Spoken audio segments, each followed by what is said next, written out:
The Mississippi sun beat down mercilessly on the cotton fields, but Klaus Weber barely felt its heat. His uniform, once the feared grey-green of the Wehrmacht, was now faded prison-issue denim, yet his face held an expression of bewilderment that had nothing to do with the southern humidity. 3 months ago, he had been a sergeant in Rommel's Afrika Corps, dodging British artillery in the Tunisian desert while living on black bread and ersatz coffee. Today, he sat on the steps of a clean wooden barracks, smoking American Lucky Strike cigarettes and trying to process the impossible reality of his captivity.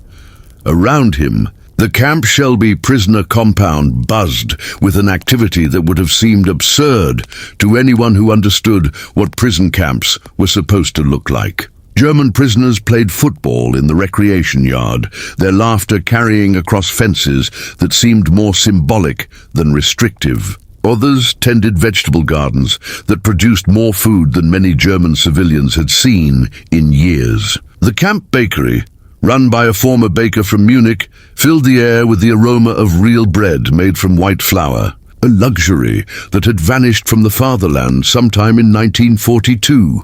But it was the letter in Klaus's hands that truly shattered his understanding of the world. His wife's words, carefully censored but still devastating, painted a picture of a Germany he barely recognized. We stand in line for hours for a few potatoes. Little Heinrich grows thinner each day. The bombs fall every night now. If only you could send food. Klaus folded the letter with hands that shook slightly. If only she knew. If only any of them knew what their captured husbands and sons had discovered in the land of the enemy. He looked around the compound, taking in sights that had become routine but remained incomprehensible. Prisoners eating 3 full meals a day, receiving wages for their work, living in heated barracks with running water and electric lights. It was better than anything he had experienced as a free man in wartime Germany. The irony was so sharp, it cut like shrapnel. The transport ships had arrived in New York Harbor 6 months earlier, their holds packed with men who expected to find the America of Nazi propaganda, a nation weakened by war, its people starving, its economy collapsing under the strain of fighting on multiple fronts. What they found instead defied every story they had been told, every belief that had sustained them through desert campaigns and frozen Russian winters. Heinrich Brenner, a tank commander from Bavaria, had pressed his face to the porthole as the Statue of Liberty came into view. The skyline beyond was intact, not a single bombed building, not one crater or collapsed bridge. Ships filled the harbor, their smokestacks painting the sky with the exhaust of industrial might. Warehouses lined the docks, goods spilling out in quantities that seemed impossible to men who had watched their own supply lines dwindle to nothing. "Mein Gott," Heinrich had whispered. "They told us their cities were in ruins, their factories destroyed. But look," the other men crowded around the tiny window, their faces reflecting the same shock. This was not the America of their briefings, where citizens supposedly begged for peace, while their government desperately threw untrained boys into battle. This was something else entirely, a nation so abundant it seemed to mock everything they had been fighting for. The processing at Ellis Island had been their first real taste of American efficiency. They expected brutal interrogations, summary executions, perhaps the work camps that featured so prominently in Wehrmacht training about capture. Instead, they found paperwork, endless methodical paperwork. Their names were recorded, their units catalogued, their medical needs assessed with a thoroughness that would have impressed German military doctors, if German military doctors had access to such abundant supplies. Klaus remembered the medical examination with particular clarity. The American doctor, a middle-aged man with kind eyes behind wire-rimmed glasses, had treated his infected shrapnel wound with genuine care. Real antiseptic, proper bandages, even morphine for the pain. When was the last time he had seen such medical supplies on the German side? 1940? 1941? The dates blurred together in a haze of increasingly desperate improvisation. "You're malnourished," the doctor had told him through an interpreter. "We'll get you back to fighting weight. Fighting weight. as if they expected to feed their prisoners back to health and return them to battle. It was a concept so alien to German military practice that Klaus had assumed he misunderstood the translation. The train journey to Mississippi had been another revelation. America sprawled endlessly beyond the windows, farms heavy with crops, towns bustling with activity, factories pouring smoke into skies unmarked by bomb craters. Children waved from beside the tracks, their faces round with health, their clothes clean and whole. For men accustomed to the privations of total war, the sight was almost hallucinogenic. "Where are the refugees?" asked Hermann, a communications sergeant who had watched Berlin empty as civilians fled westward. "Where are the bombed cities?" No one had an answer, but the implications were clear. Either Germany's intelligence about American conditions was catastrophically wrong, or the Reich had been lying to them about the progress of the war. Both possibilities were equally disturbing. Camp Shelby itself had delivered the final blow to their expectations. The barracks were clean, well-lit and heated. The mess hall served portions that would have fed 2 German soldiers, with meat that appeared regularly and bread that was actually white. There was a library, a recreation hall, even a small hospital staffed by American doctors who treated German ailments with the same care they would show their own wounded. But perhaps most shocking of all were the wages. 20 cents a day for work details, paid in camp script that could be used at the canteen. The canteen itself was a marvel, shelves stocked with chocolate, cigarettes, soap, even beer on special occasions. For men who had watched their homeland resort to ersatz everything, the abundance was overwhelming. Klaus had spent his first wages on cigarettes and chocolate, items he intended to save for some special occasion. But as days turned to weeks and the supplies never ran out, he found himself smoking American tobacco and eating Swiss chocolate while reading. Letters from home that described a population reduced to eating sawdust bread and boiling leather for soup. The work details had been another surprise. Instead of breaking rocks or digging ditches, the prisoners found themselves employed in essential war industries. They picked cotton alongside civilian workers, built roads that would outlast the war, and operated machinery in factories that produced goods for the American military. The irony was inescapable. German prisoners were contributing more to American prosperity than many American civilians could manage. Some prisoners were assigned to farms in the surrounding countryside, living in conditions that resembled employment more than captivity. They were paid fair wages, ate meals with farming families, and learned agricultural techniques that put German methods to shame. A few even began relationships with local women, romances that would have been unthinkable under the racial theories they had been taught. But it was the treatment by ordinary Americans that truly challenged their worldview. Instead of the hatred and violence they expected, they encountered curiosity, sometimes kindness, occasionally even friendship. The guards were professional rather than cruel. The civilian workers who supervised their labor were often helpful rather than hostile, and the local population seemed more interested in their stories than in taking revenge for American casualties. Thomas Richter, a former school teacher from Hamburg, found himself assigned to help with English classes at the local high school. The irony of a German prisoner teaching American children was not lost on anyone, but the work was meaningful, and the students were eager to learn about European geography and culture from someone who had actually been there. The teaching reminded him why he had chosen education before the war swept him into uniform, and the respect shown by American educators for his knowledge and experience was something he had never expected from the enemy. In the evenings, when the work was done and the prisoners gathered in the recreation hall, conversations inevitably turned to the contradictions of their situation. How could they reconcile their treatment as prisoners with the propaganda that had shaped their understanding of America? How could they explain to their families that they were eating better in captivity than they had as free men in the Wehrmacht? "My brother writes that they are melting down church bells for ammunition," said Friedrich, a mechanic from the Rhineland. Meanwhile, we earn enough here to buy American chocolate. He held up a Hershey bar, its wrapper crinkling in the light. How do I tell him this? How do I explain that the enemy feeds us like kings while the fatherland starves? The questions had no easy answers, but they demanded confrontation with uncomfortable truths. The men began to share stories from before their capture, comparing their experiences with what they were learning about America. The shortages that had plagued Germany since the war began, the increasingly desperate measures taken by their leaders, the gap between propaganda and reality, all of it took on new significance in the context of American abundance.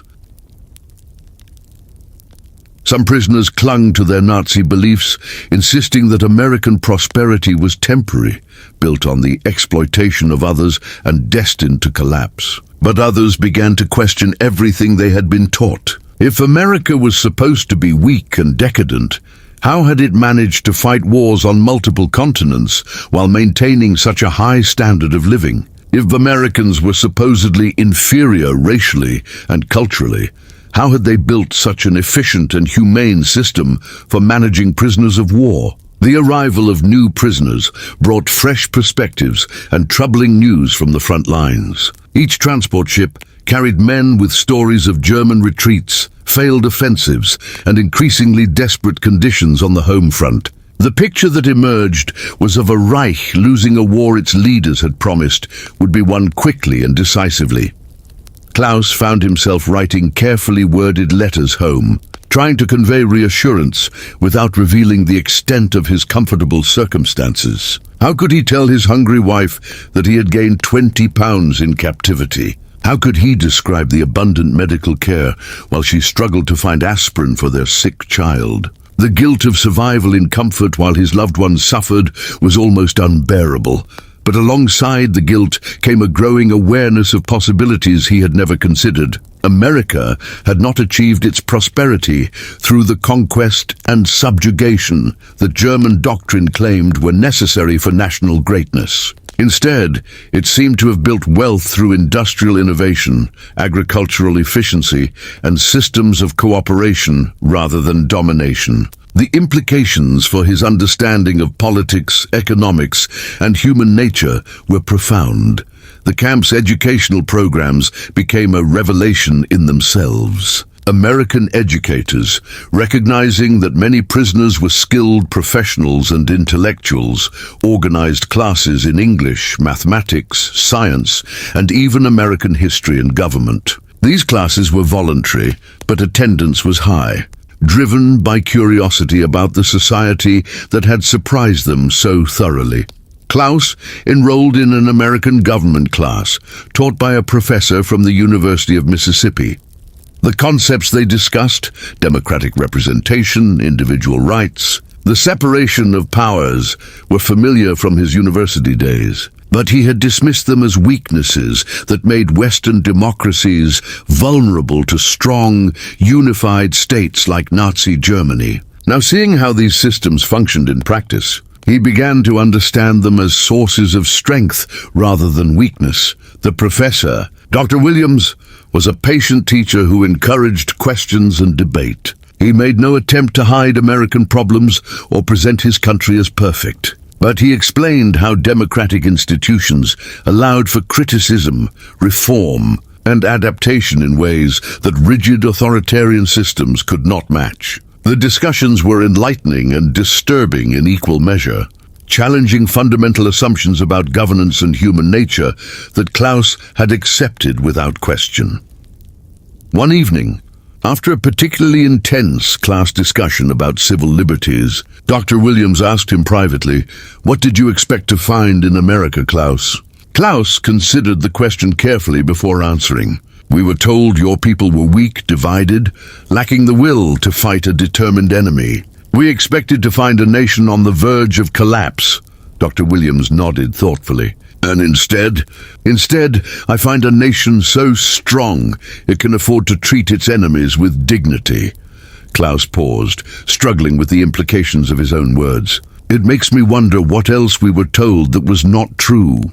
The conversation stayed with him through the following weeks as he observed more examples of American strength disguised as apparent weakness. The camp's Democratic Prisoner Council, where German POWs could voice complaints and suggestions about their treatment. The legal protections that governed their conditions and prevented abuse by guards. The efficiency of systems that fed, housed, and employed hundreds of thousands of prisoners without apparent strain on the national economy.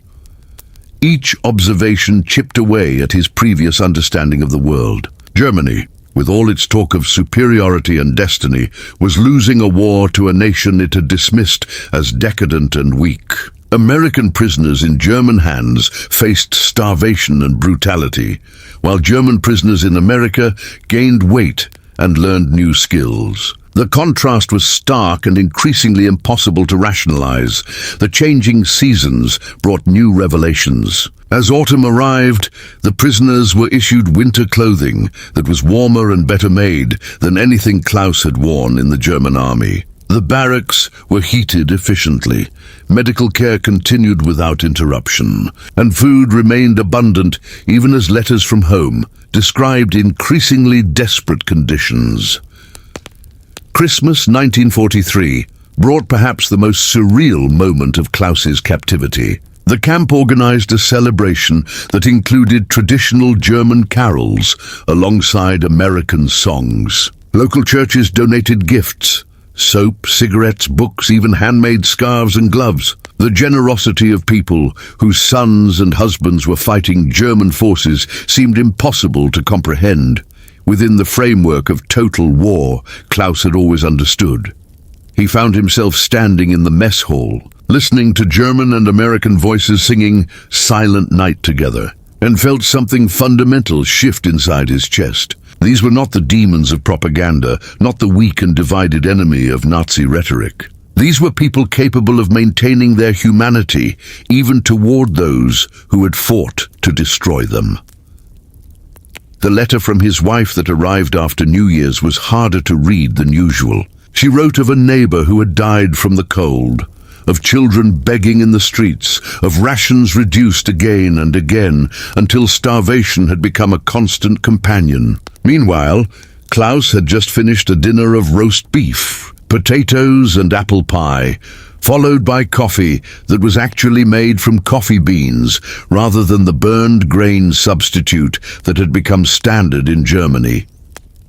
That night, lying in his warm bunk, listening to the quiet breathing of his fellow prisoners, Klaus made a decision that would have seemed treasonous 6 months earlier. He began planning for a post-war life that might not include returning to Germany. America had shown him possibilities he had never imagined, freedoms he had never experienced, and a way of life that seemed to offer hope rather than the endless struggle that Nazi ideology demanded.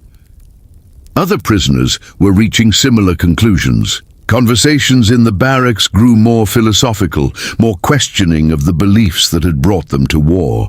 They discussed democracy, individual liberty, economic systems based on cooperation rather than conquest. Some still clung to their old certainties, but many found themselves imagining different futures. The work details took on new meaning as the prisoners began to see themselves not as temporary captives, but as potential immigrants. They learned American agricultural techniques, studied English with new dedication, and observed how local communities functioned. The knowledge they gained was practical preparation for lives they were beginning to envision in a country that had surprised them with its strength. Generosity and humanity.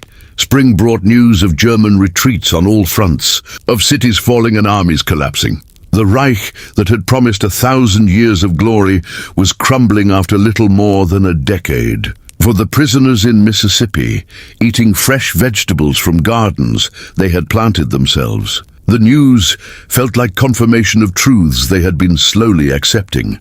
Klaus wrote in the journal he had started keeping, "Today I heard that Cologne has fallen. The city where my grandmother was born, where my father learned his trade, where I first saw the cathedral that seemed to touch heaven itself. Soon there will be nothing left of the Germany I knew. Perhaps that is not entirely a tragedy. Perhaps from these ruins, something better can grow. The contradiction that had defined their captivity, enemies living better than friends, prisoners more comfortable than civilians, was resolving into a larger understanding about the nature of power and civilization. True strength, Klaus was learning, lay not in the ability to dominate others, but in the capacity to remain humane, even under pressure. America had demonstrated this strength by treating its enemies with dignity, while still fighting to defeat them decisively. As summer approached and rumors of German surrender grew stronger, the prisoners faced questions about their futures. Would they return to a devastated homeland? Would they be allowed to remain in America? Would the relationships they had built and the lessons they had learned survive the transition from war to peace? For Klaus and many others, the answer was clear. They had found something in America that Germany had never offered: the possibility of living as individuals rather than as components of a collective machine, the opportunity to prosper through cooperation rather than conquest, the freedom to question authority and think for themselves. The soap and cigarettes had been just the beginning. The real treasure was the discovery that there were better ways to organize human society than the ones they had been taught. The work program at Camp Shelby expanded as 1944 progressed, and with it came opportunities that would have been unthinkable in any previous war. German prisoners were contracted out to local farms during harvest season, living temporarily in American homes and working alongside families whose sons were fighting in Europe. The trust this arrangement required was staggering to men raised on propaganda about American hatred and brutality. Klaus found himself assigned to the Henderson farm, 20 miles outside Hattiesburg. The family had lost their eldest son at Normandy just 3 months earlier, yet they welcomed a German prisoner into their home with a graciousness that shattered his remaining preconceptions about American character. Mrs. Henderson, a woman in her 50s with prematurely grey hair and tired eyes, served him meals at the family table and asked about his own family with genuine concern. "You're someone's son too," she told him one evening as they sat on the porch watching fireflies dance in the humid air. "Your mother worries about you the same way I worried about my Billy." The simple humanity of the statement hit Klaus like a physical blow. Here was a woman whose son had died fighting his army, his country, perhaps even men like him personally, and yet she could see past uniform and nationality to recognize their shared human condition. It was a grace he had never encountered in the rigid hierarchies of the Wehrmacht, where enemies were dehumanized as a matter of policy. Working the Henderson cotton fields introduced Klaus to agricultural techniques that put German farming methods to shame. The mechanization, the soil management, the scientific approach to crop rotation, everything revealed a level of technological and educational development that Nazi theorists had insisted was impossible in racially mixed societies. The contradiction between theory and reality grew more glaring with each passing day. More disturbing still were the conversations with other farm workers, both white and black Americans, who labored alongside German prisoners with an easy camaraderie that defied everything Klaus had been taught about racial hierarchy and conflict. The black workers, in particular, challenged his understanding of American society. They were literate, skilled, often more knowledgeable about agricultural science than he was, and they treated him with the same professional courtesy they showed everyone else. One afternoon, while taking a water break in the shade of an oak tree, a black worker named Samuel asked him directly, "What did y'all think you were fighting for over there?" Klaus struggled to explain Nazi ideology in his broken English, but the more he tried to articulate beliefs about racial superiority and Lebensraum, the more hollow they sounded. Samuel listened patiently, then shook his head with something that might have been pity. "Sounds like somebody filled your heads with a lot of nonsense," Samuel said quietly. "Same kind of nonsense some folks here try to peddle. But you can see for yourself how things really work when people just treat each other decent." The conversation haunted Klaus through the following weeks. Here was a man, his ideology classified as subhuman, demonstrating more wisdom, dignity and practical intelligence than many of the officers who had led Germany into disaster. The foundations of his worldview continued to crumble with each interaction. Back at the camp, evening discussions among prisoners grew increasingly philosophical as more men were exposed to American society through work programs. They shared stories of American generosity, efficiency and technological prowess that contrasted sharply with the declining conditions reported in letters from home. The cognitive dissonance was becoming impossible to ignore.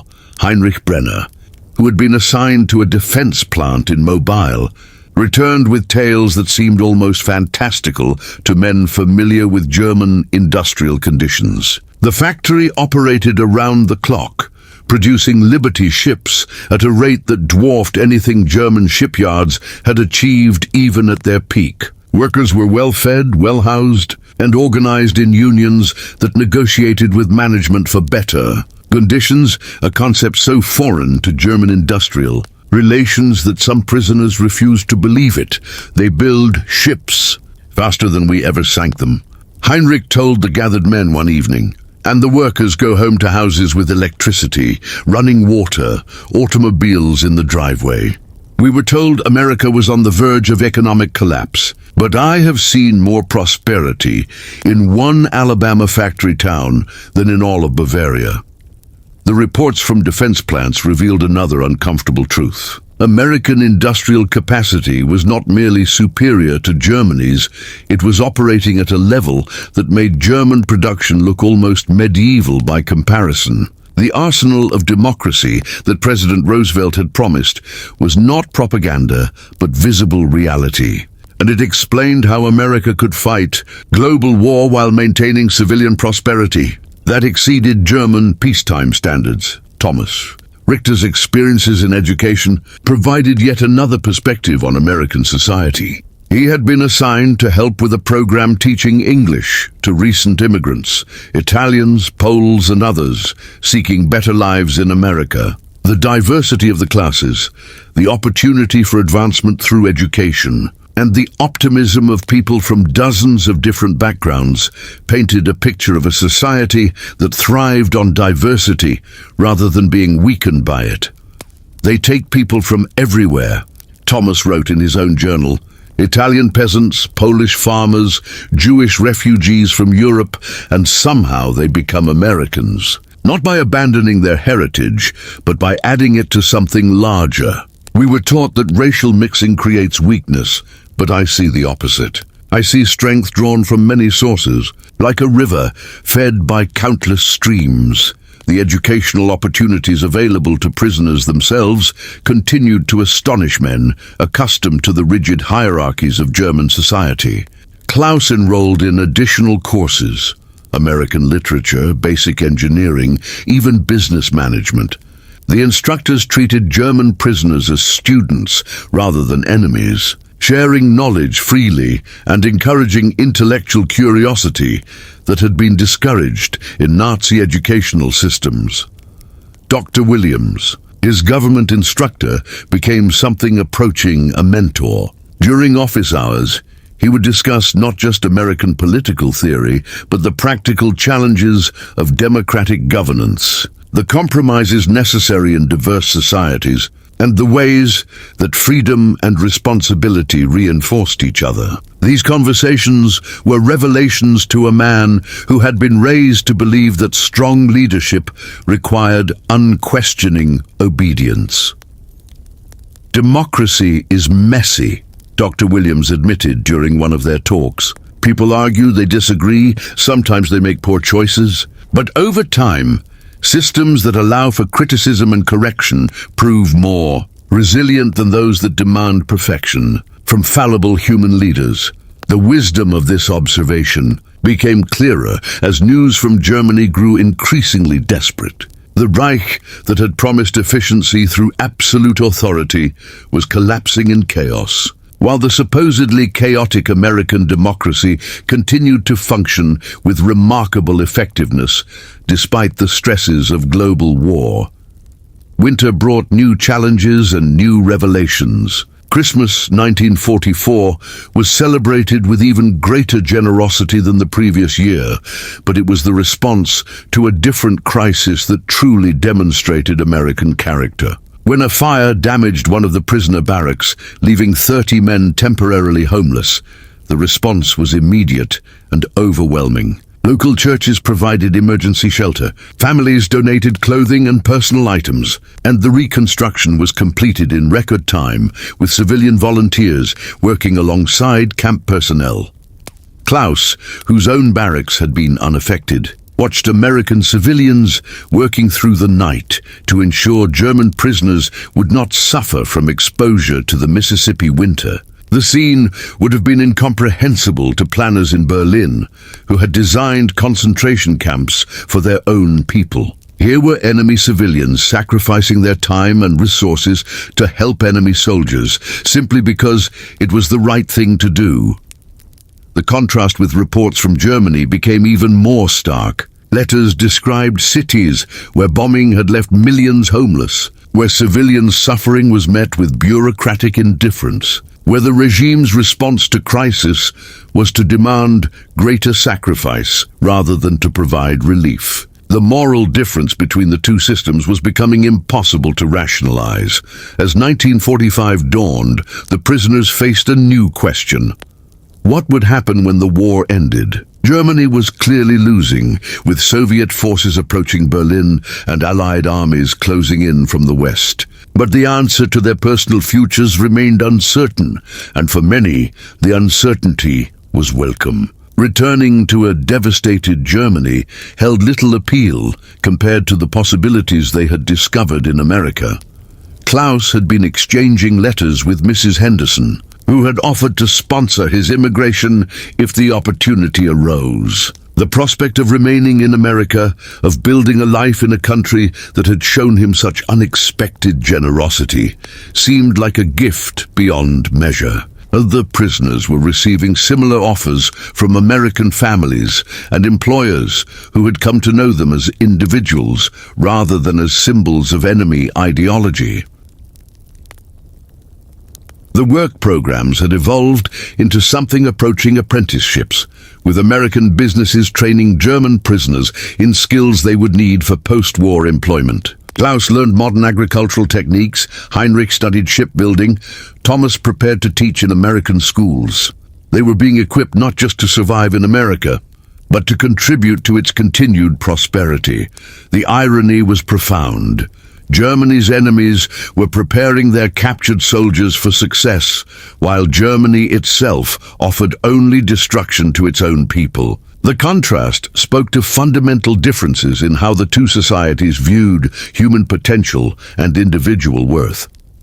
Spring brought news of Roosevelt's death, and with it another revelation about American resilience. The transition of power to Harry Truman was accomplished smoothly, without the chaos or violence that might have accompanied such a change in more authoritarian systems. Government functions continued, military operations proceeded without interruption, and life went on with a stability that seemed almost miraculous to men familiar with the Nazi system's dependence on a single leader's will. The prisoners observed the American mourning process with fascination. Citizens grieved genuinely for their fallen leader, but they also expressed confidence in their institutions and their ability to continue the work Roosevelt had begun. Democracy, Klaus realized, was not just about voting or political structures. It was about a fundamental trust in human capacity for self-governance that made societies resilient in ways that personality cults could never. News of German surrender reached Camp Shelby on May 8, 1945, creating complex emotions among prisoners who had spent months adapting to their new reality. Relief that the killing had ended mixed with grief for their defeated homeland and uncertainty about their personal futures. Klaus found himself thinking not of Germany's defeat, but of the opportunities that might emerge from the ruins of the old system. The post-surrender period brought intensive interviews with intelligence officers, repatriation counselors, and immigration officials. Klaus learned that his dream of remaining in America might be possible, though the process would be complex and time-consuming. The Henderson family had formally requested to sponsor his immigration, and his record of cooperation and adaptation made him a viable candidate for permanent residency. Other prisoners faced different choices. Some longed to return to Germany to help rebuild their homeland, carrying with them the lessons they had learned about democratic governance and economic development.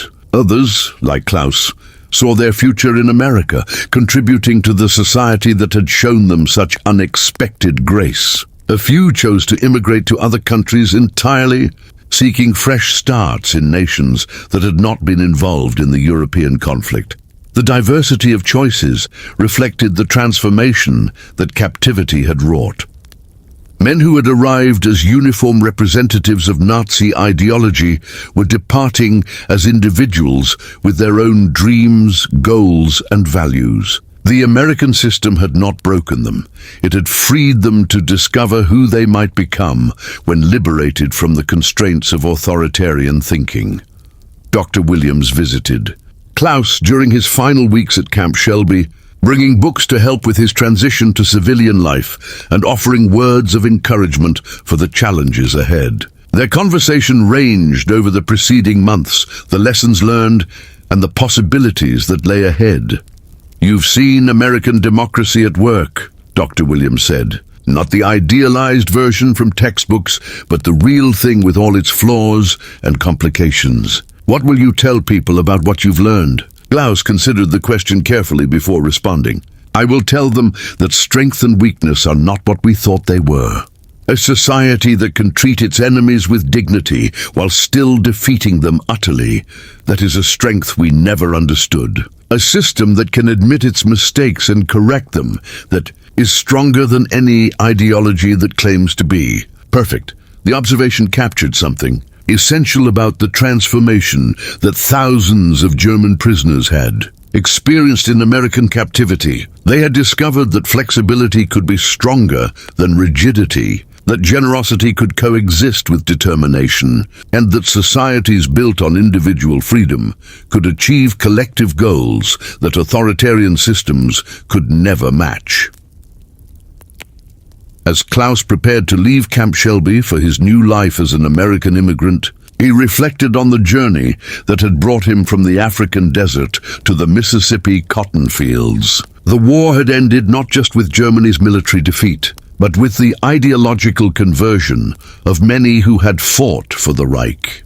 They had learned that their enemies possessed virtues they had been taught to despise, and in learning to respect those virtues, they had begun to transform themselves. The Henderson farm welcomed him back not as a former prisoner, but as a future family member.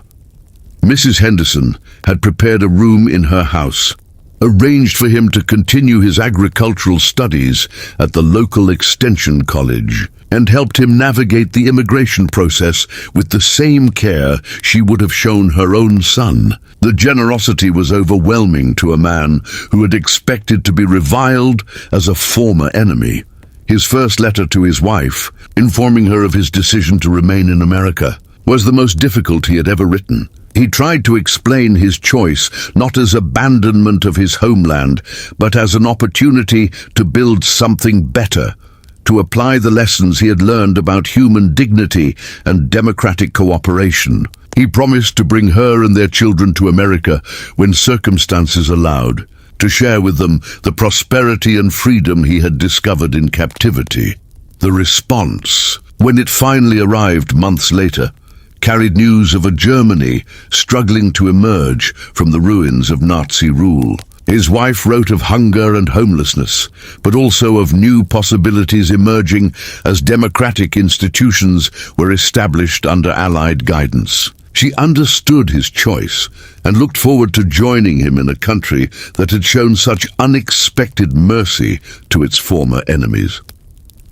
Years later, as Klaus established himself as a successful farmer and pillar of his adoptive community, He would often reflect on the paradox that had defined his war experience. He had lived better as an American prisoner than as a German soldier, learned more about human potential from his captors than from his commanders, and found more freedom behind barbed wire than he had ever known in the fatherland. The story of German prisoners in America became a testament to the power of values-based societies to transform even their enemies through the simple application of human dignity. It demonstrated that true victory in war came not just from defeating enemy armies, but from proving the superiority of one's own way of life. The German prisoners who chose to remain in America became living proof that democracy, despite its apparent messiness and inefficiency, possessed a strength that authoritarianism could never match: the ability to win hearts and minds through example rather than force. In his final journal entry, written decades after the war's end, Klaus captured the lesson that had transformed his life. "I came to America as a prisoner of war and discovered that I had been a prisoner all my life, not of barbed wire and guards, but of ideas that made me smaller than I could be. American captivity freed me not just from physical prison, but from intellectual and spiritual constraints I had never recognized. The greatest victory any society can achieve is to make its former enemies grateful for the experience of defeat." America accomplished that victory, not through brutality, but through the radical act of treating enemies as human beings worthy of dignity and capable of transformation. The paradox that had stunned the world, German prisoners living better than American civilians, revealed a deeper truth about the nature of civilization. Societies strong enough to maintain their values, even toward their enemies, possessed a power that military might alone could never achieve. It was the power to transform hatred into respect, enemies into friends, and war itself into an opportunity for human redemption.